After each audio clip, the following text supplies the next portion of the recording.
All right. Peace, peace, and blessings. Haki Ami, the Success Scholar here. Thank you for joining me here. Let me wait just a couple seconds and I'll, continue on. Let my friends and everybody else get on in here. Maybe I'll invite some people. Let's see.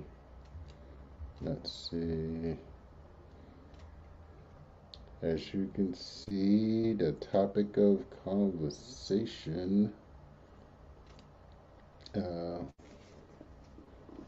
is going to be interesting. But right after the first person get on, I'm going to kick it off.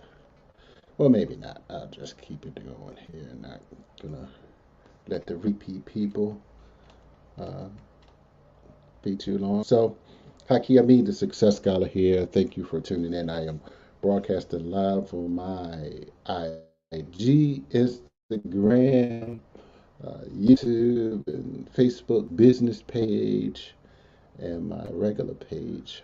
So definitely join my Facebook group, Raising Consciousness and Capital, of course, and you can like my business page, Harambe Books and Haki Ami.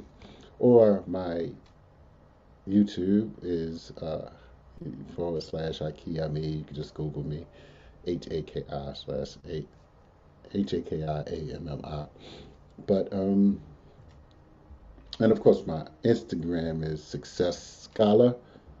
On Instagram, you can definitely find me there. But wanted to have this conversation, uh, and I've done perhaps several different direct sales, network marketing uh, conversations, but I've been on Clubhouse really listening to some key individuals, some key thinkers, and really wanted to have this conversation that I feel is much needed. There's been much conversation going around about what is a scam or what is legal, what is a pyramid, and and why are people charging so much for their coaching, and does the law of attraction work? I mean, many of these topics are on Clubhouse, and people are really, on many different sides of the conversation. So I wanted to take something that I have some unique experience in, that I believe that uh, would be valuable to individuals who may be a little bit less experienced and or who may have not had the exposure that I have, both in the physical exposure, but also, interacting with different people. And so, with that being said, I started my life and career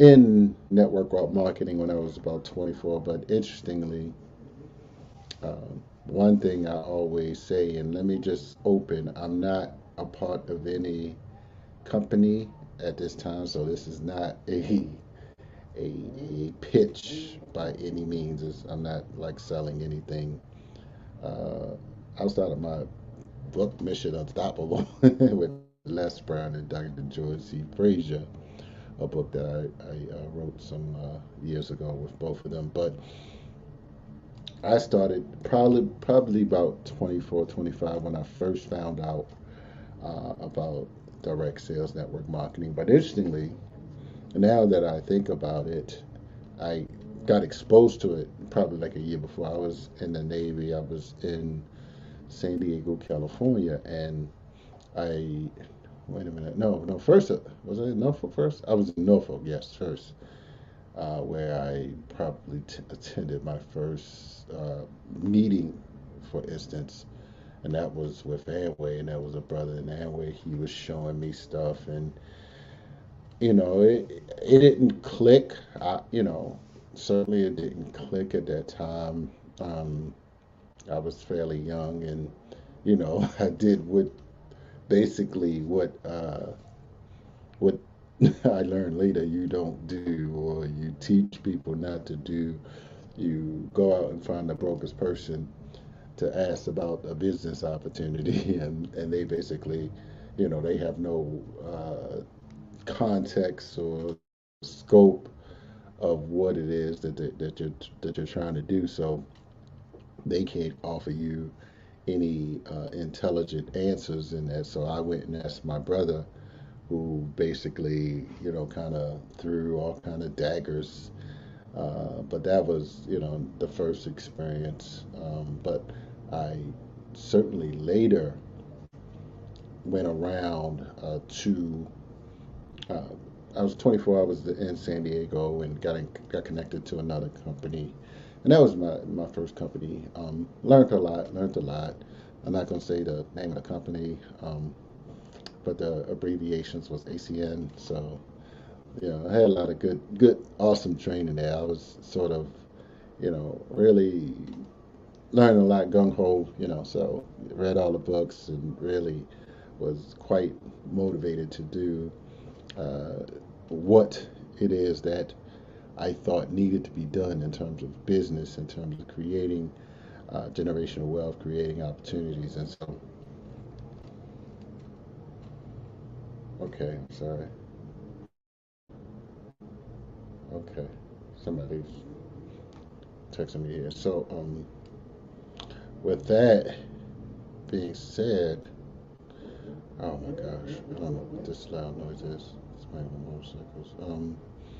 So with that being said, I did what I can, but I eventually I wasn't able to, maximize on that opportunity. But I learned a lot, saw a lot, and listened to a lot of people. And so I got back to the Maryland DMV area, and got involved with some different opportunities where I was able to see different people and learn some of the names of the people in the industry, reading all of the books that I possibly can, attending some of the more local meetings that people, did, and more so regional as well. So that's one thing, that people encourage individuals to do is, go to meetings, go to meetings, go to meetings, and uh, at that time, I mean, that's what was the way to do things. Going to these trainings and paying $5, whatever a fee was to actually cover the cost of a room. We would basically do so. It was a lot of time and money spent um, in these types of trainings, and of course, you certainly were able to get a lot of jewels from these trainings. So but one thing I later learned is that sometimes people spend a disproportionate amount of time um, learning these different, attending these trainings, and and it can be a lot of repetitious learning. So one thing I say is be uh, use good discernment after you are learning different skills. And one of the companies later they said never miss a meeting, never miss a training that you are qualified to attend. Well, I certainly I attempted to do that, and then there was something about you're not really in the business unless you go to a national conference. So I went there, I did that, but over throughout these periods of time, I was very concerned um, because I was looking at a lot of people, and this is sort of like one of my key points. Uh, I was seeing a lot of people that were connected to various. I'm sorry, they were very professional people. Good families. Many had various types of education, college education, and some.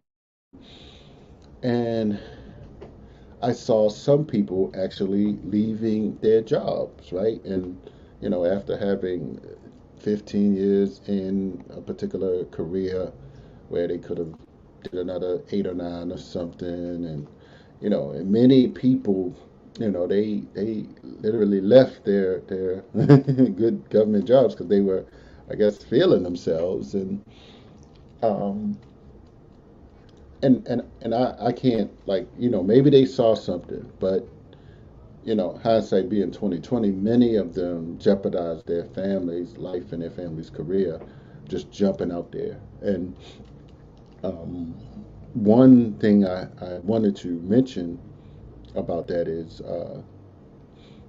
we need to, of course, ensure, and one thing I always say, it's you have to have multiple cash flows. You have to have multiple operations and multiple networks, of course. And that can be an issue because some people want you to be loyal to a particular brand, a particular company, and you can't.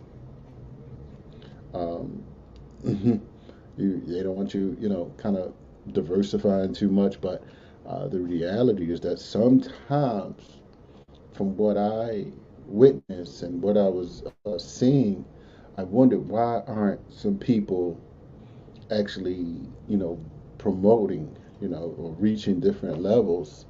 I mean, we're listening to the same top trainers, these 7-figure earners, and we're reading the books. I mean, like myself. I mean, I read 100 books a year for like 11 years, and I, showed up for the different meetings, and this is where having what I believe a mature business and wealth fiscal management comes in, and the supply and demand of the actual business come into play. So what I want to say is ultimately I had to begin to listen to myself and think about what I was saying. For instance, again, going back, many people weren't um, necessarily reaching these positions within the company, and I was just like, wow, these people are really working hard, and they have tremendous networks, and what are they doing wrong? And there was like 10 of them or 15 people kind of somewhat in like one position above me, and I was just like, why are these not actually achieving the levels of success that um, you would normally expect, right? So, make a long story short, and I don't want to, um, go to make this too long-winded, but one thing, for instance, that many were actually taught is, like the power of belief, and if your mind can perceive it and believe it and perceive it, you can achieve it. This type of thing. And this goes back to what I was hearing in Clubhouse, for instance, because there was one particular statement that I was just like, wow, that really, is not practical. That doesn't make sense. And the statement was, everyone can be a billionaire, right?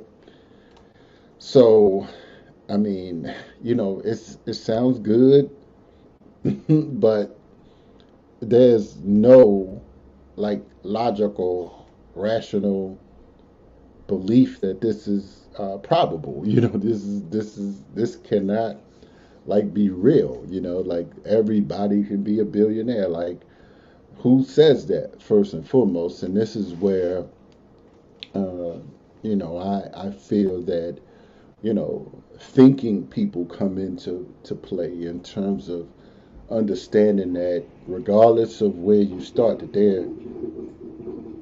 What is that noise? Oh my God. There are certain levels of positioning and structures in place that can hold individuals into various levels, and you have to be wise enough to strategically maneuver and position yourself to get to another level. So ultimately, I want to encourage everybody. This is one of the key discussions that I have, about emotional intelligence. And there's several books written on emotional intelligence. This is by Daniel Goleman. Goleman, I'm sorry, Coleman. And there's several books, Emotional Intelligence 2.0, that are very relevant to these discussions. And we have to, because I can see how, various types of emotions have instilled in people various beliefs that may not be practical in the reality of the current world that we live in, right? So I just want to say, stay encouraged, of course. Continue to learn, continue to create, various streams of income, and of course, read the right books. Continue to show up. Continue to gain knowledge and wisdom. Create the right mentors, right? People that truly, truly believe in you, that want to work with you, not just sell you something, right? Not just to, have you to be their tool to get them to the next level if you're in there, downline or sideline. But, people that truly recognize your total value, right? You bring more than just a dollar. You have infinite potential, and I want you to believe in that potential and gain the right knowledge and create these power networks uh, that you need, and be an asset to that network. Be resourceful, right? And this comes from knowledge and skill development, 21st century skill development, and having a global analysis. So, in closing, of course, want to encourage everyone to, consider going to my website, successscholarhaki.com, and consider actually, we will be traveling to Tanzania and South Africa this year. So consider joining us, trip of a lifetime. Yes, so do be some phenomenal business opportunities being discussed. Not no direct sales, nothing. No, I mean, not that that's a bad thing. I'm just saying, we have to, I have to be, have to put out disclaimers, because it's just perception. But, the reality is that many of us have various levels of value, and you have to recognize your value and get around people that recognize that value, or you create your own, create your own allies. And so this is where I'm at. This is the rise of the Success Scholar. Definitely check out, stay connected to my YouTube, like, subscribe, and share. Like, subscribe, and share. I have over coming up on 500 videos, of course, on many different topics, and I'd say, I have a diverse interest, I'll say, and ultimately, I'm not a success scholar. I am the success scholar. So we are out. Have a great night and have a great weekend. Peace.